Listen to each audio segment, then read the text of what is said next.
사무엘상 26장 13절부터 25절 제가 봉독하겠습니다. 이에 다윗이 건너편으로 가서 멀리 산꼭대기에 서니 거리가 멀더라. 다윗이 백성과 네리의 아들 아브넬을 대하여 외쳐 이르되 아브넬아 너는 대답하지 아니하느냐 하니 아브넬이 대답하여 이르되 왕을 부르는 너는 누구냐 하더라. 다윗이 아브넬에게 이르되 내가 용사가 아니냐 이스라엘 가운데 너 같은 자가 누구냐? 그러한데 내가 어찌하여 내 주 왕을 보호하지 아니하느냐? 백성 가운데 한 사람이 내 주 왕을 죽이려고 들어갔었느니라. 내가 행한 이 일이 옳지 못하도다. 여호와께서 살아계심을 두고 맹세하노니 여호와의 기름 부음 받은 너희 주를 보호하지 아니하였으니 너희는 마땅히 죽을 자이니라.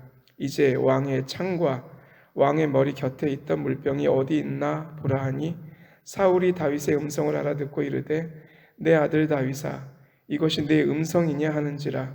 다윗이 이르되 내 주 왕이여 내 음성이니이다 하고 또 이르되 내 주는 어찌하여 주의 종을 쫓으시나이까? 내가 무엇을 하였으며 내 손에 무슨 악이 있나이까? 원하건대 내 주 왕은 이제 종의 말을 들으소서. 만일 왕을 충동시켜 나를 해하려 하는 이가 여호와시면 여호와께서는 제물을 받으시기를 원하나이다마는 만일 사람들이면 그들이 여호와 앞에 저주를 받으리니 이는 그들이 이르기를 너는 가서 다른 신들을 섬기라 하고 오늘 나를 쫓아내어 여호와의 기업에 참여하지 못하게 함이니이다. 그런즉 청하건대 여호와 앞에서 먼 이곳에서 이제 나의 피가 땅에 흐르지 말게 하옵소서. 이는 산에서 메추라기를 사냥하는 자와 같이 이스라엘 왕이 한 벼룩을 수색하러 나오셨음이니이다. 사울이 이르되 내가 범죄하였도다. 내 아들 다윗아 돌아오라.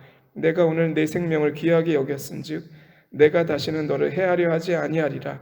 내가 어리석은 일을 하였으니 대단히 잘못되었도다 하는지라. 다윗이 대답하여 이르되 왕은 창을 보소서. 한 소년을 보내어 가져가게 하소서. 여호와께서 사람에게 그의 공의와 신실을 따라 갚으시리니 이는 여호와께서 오늘 왕을 내 손에 넘기셨으되 나는 손을 들어 여호와의 기름 부음 받은 자를 치기를 원하지 아니하였음이니이다. 오늘 왕의 생명을 내가 중히 여긴 것 같이 내 생명을 여호와께서 중히 여기셔서 모든 환난에서 나를 구하여 내시기를 바라나이다 하니라. 사울이 다윗에게 이르되 내 아들 다윗아 내게 복이 있을지로다. 내가 큰 일을 행하겠고 반드시 승리를 얻으리라 하니라.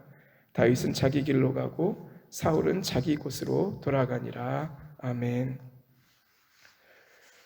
계속해서 사무엘상 말씀 묵상하고 있습니다. 전에 말씀드렸던 것처럼 사무엘상 24, 25, 26장은 이 복수라는 주제를 다루고 있습니다. 그리고 24장과 26장은 특히 비슷해 보이기도 합니다. 하지만 내용적으로 분명한 차이가 있고 또 그 사이사이마다 우리가 살짝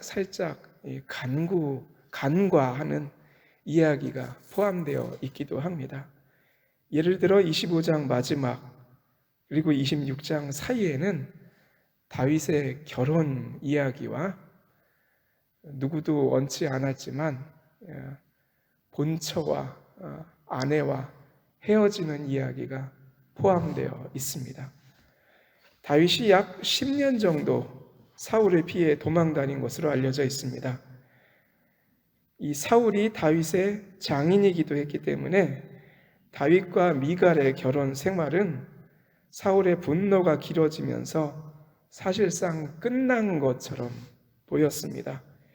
그래서 다윗은 이스라엘 남쪽 광야에 아내와 헤어져서 계속해서 살아갈 수밖에 없다고 생각했던 것 같습니다. 그래서 결국 아히노암과 아비가일이라는 두 여인과 결혼합니다. 그런데 아히노암이라는 분이 아비가일보다 항상 먼저 이름이 나옵니다. 그녀와의 결혼이 정식 결혼이었고 그녀가 장남도 낳았기 때문입니다. 이렇게 유다의 유력 가문 여인과 결혼을 해서 그것에 계속 눌러 앉으려고 했던 것 같습니다.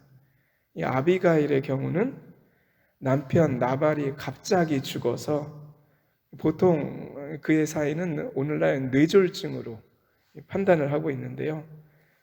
그녀가 혼자 되었지요. 이스라엘에서 과부의 위치는 늘 위태로웠고 또 다윗과 나발 사이의 문제 때문에 이게 정치적 보복 문제가 연결되어 있지 않습니까? 그러니까 그의 친척들이 사울의 눈치를 보면서 아비가일을 그냥 두지 않을 거라는 걸 다윗이 잘 알고 있었습니다. 그래서 다윗은 지체 없이 장례식이 끝나기도 전에 그녀 보고 오라고 이야기를 하지요. 그녀도 위험한 걸 잘 알고 있었기 때문에 기쁨으로 이를 받아들여서 시녀 5명만 데리고 다윗에게로 갑니다. 이 참 슬픈 일입니다. 남아 있었다면 매우 위험했겠지요. 이를 알았던 사울은 미갈을 다른 남자에게 시집보게 됩니다. 이게 참 슬픈 일입니다. 이렇게 된 이유는 장인 사울이 사위 다윗을 어떻게든 죽이려고 했던 데 있었습니다.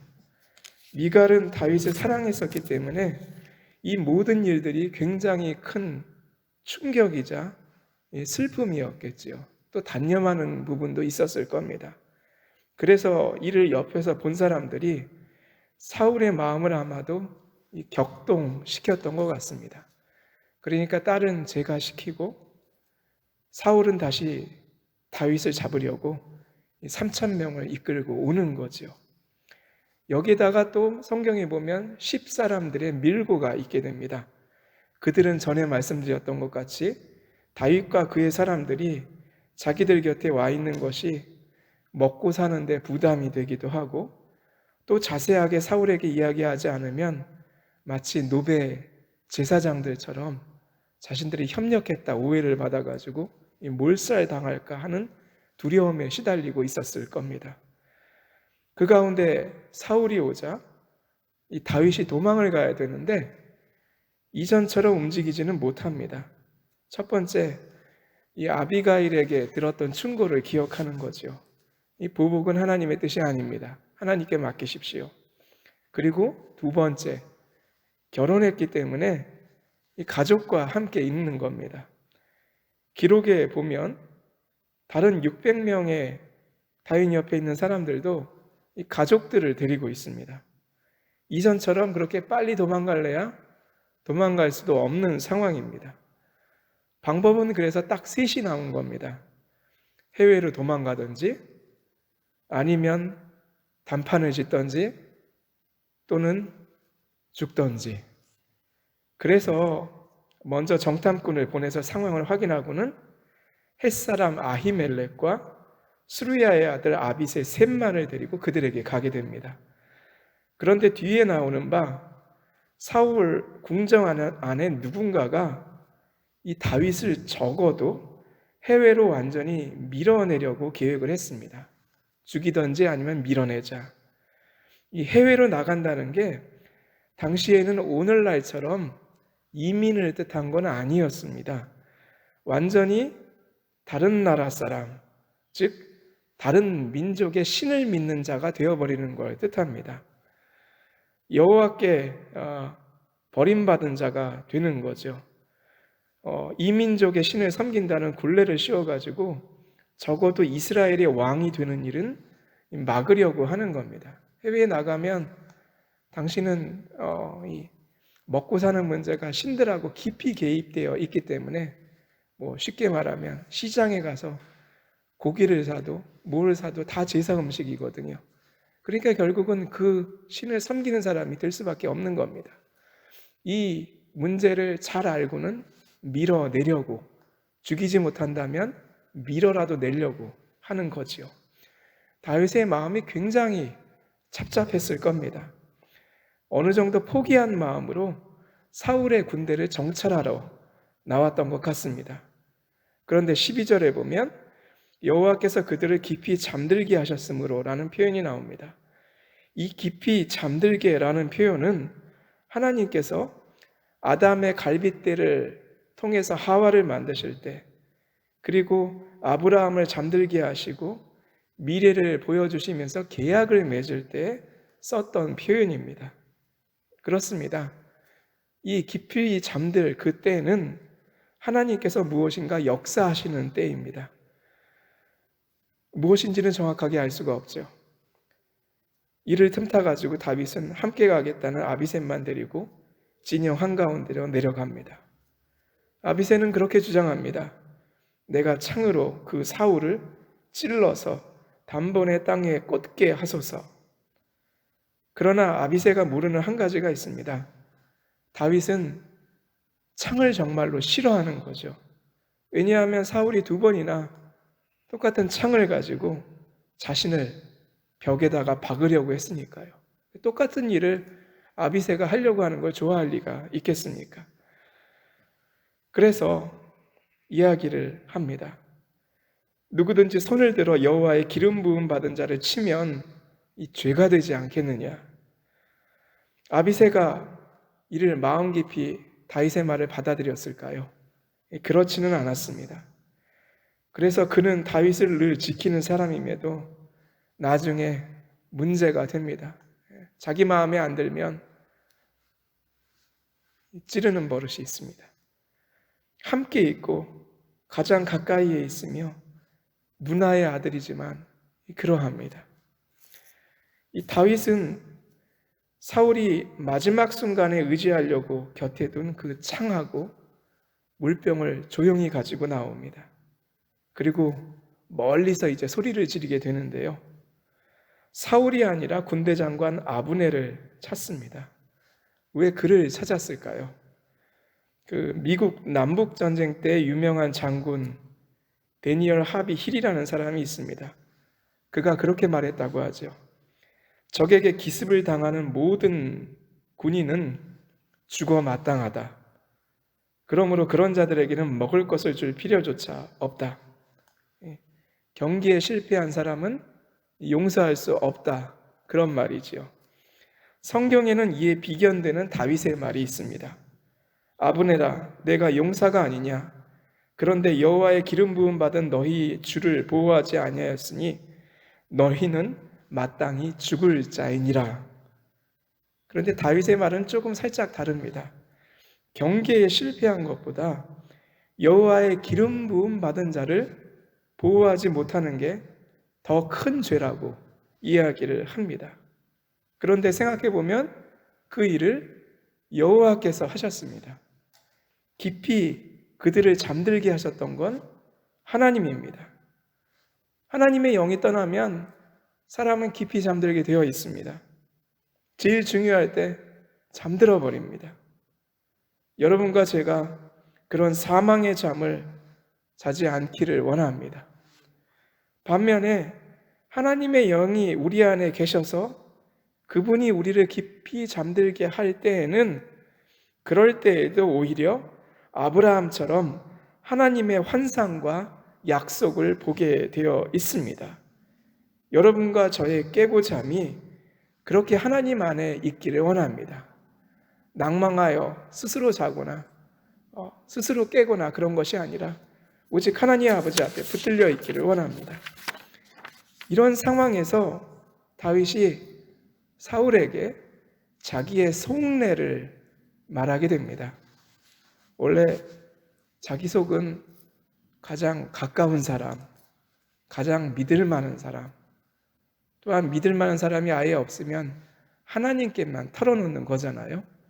근데 오늘 성경 말씀에 보면 다윗이 자기의 속을 이 적이 되는 사울 왕에게 털어놓고 있습니다. 그거 굉장히 쉽지도 않을 텐데 말입니다. 첫 번째, 왕을 충동시켜서 나를 해하려 하는 이가 여호와시라면 여호와께서는 제물을 받으시기를 원하나이다. 이게 무슨 이야기입니까? 만일 하나님이 계속 당신의 마음을 충동질 하셔가지고 당신이 나를 잡으러 오셨다면 이제 저는 죽고 싶습니다. 라는 말입니다.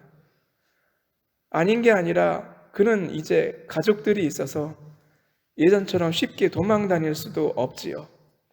다윗도 지쳐가지고 이제는 그만하고 싶었던 것 같습니다. 두 번째, 이렇게 사울이 자신을 잡고 쫓아다니게 되면 저는 이방 땅으로 갈 수밖에 없는데, 그러면 그곳에서 다른 신을 섬길 수밖에 없는 상황에 빠지게 된다고 말합니다. 아까 말씀드렸듯이 시장에서 먹을 빵과 고기와 생선을 산다고 해도 당시 시대적 상황은 그게 전부 다 이방 제의를 거친 제사 음식일 테니까 말입니다. 이방 땅이란 곧 우상의 땅이고, 이방 땅으로 넘어간다는 것 곧 우상을 섬길 수밖에 없는 처지에 빠진다는 뜻입니다. 그곳에 살면서 온전히 하나님 섬기는 일 불가능합니다. 다윗이 지금까지 그렇게나 쫓겨다니면서도 이스라엘 안에 어떻게든 머물려고 하는 이유가 거기에 있었습니다. 이럴 수도 없고 저럴 수도 없어서 한 선택이 몰래 사울의 진영에 들어가서 창과 물병을 가져와서 단판 짓는 일인데, 저는 죽어도 당신은 죽일 수 없다고 사울 왕 대적자한테 속내를 털어놓으면서 호소하는 겁니다.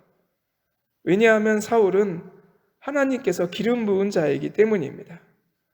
단지 하나님께서 자신을 환난 가운데 구해주시기를 소원합니다.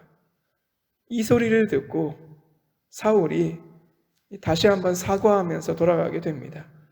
그러나 이건 역시 하나님의 영이 사울에게 임하셨기 때문에 가능한 일이었습니다.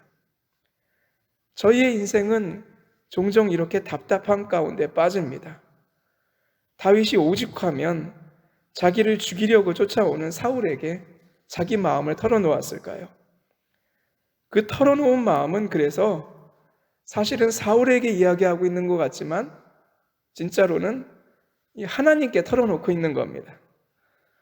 이제 사울은 다시 돌아갔습니다. 그러나 도망가는 다윗도 쫓아왔던 사울도 서로 잘 압니다. 사울이 또다시 돌아올 거라는 걸. 그래서 다윗이 방법이 없이 해외로 도피하게 됩니다. 가족들이 있기 때문입니다. 어떻게 하겠어요? 임신도 하지 않았겠어요?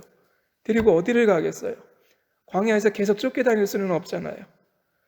하나님은 이러한 정말 어떻게 할 수 없는 상황에 처하는 사람들의 모습을 잘 아십니다. 저희가 그런 상황 가운데 빠져도 잘 아십니다. 그러나 여전히 그 안에서 구별해서 보고 계십니다. 하나님의 말씀에 어떻게든 충실한 자, 그렇지 못한 자, 자기 마음대로 하는 자. 여러분과 저는 어떤 상황에서도 주의 말씀에 충실한 자가 되기를 원합니다. 그러면 하나님은 어떤 상황 가운데서도 저희를 자신의 계획 가운데 두시고 움직이게 하시고 다시 돌아오게 하시고 하나님 옆에서 복받게 하실 줄을 믿습니다. 이를 믿고 나아가는 여러분과 제가 되기를 주의 이름으로 축원합니다.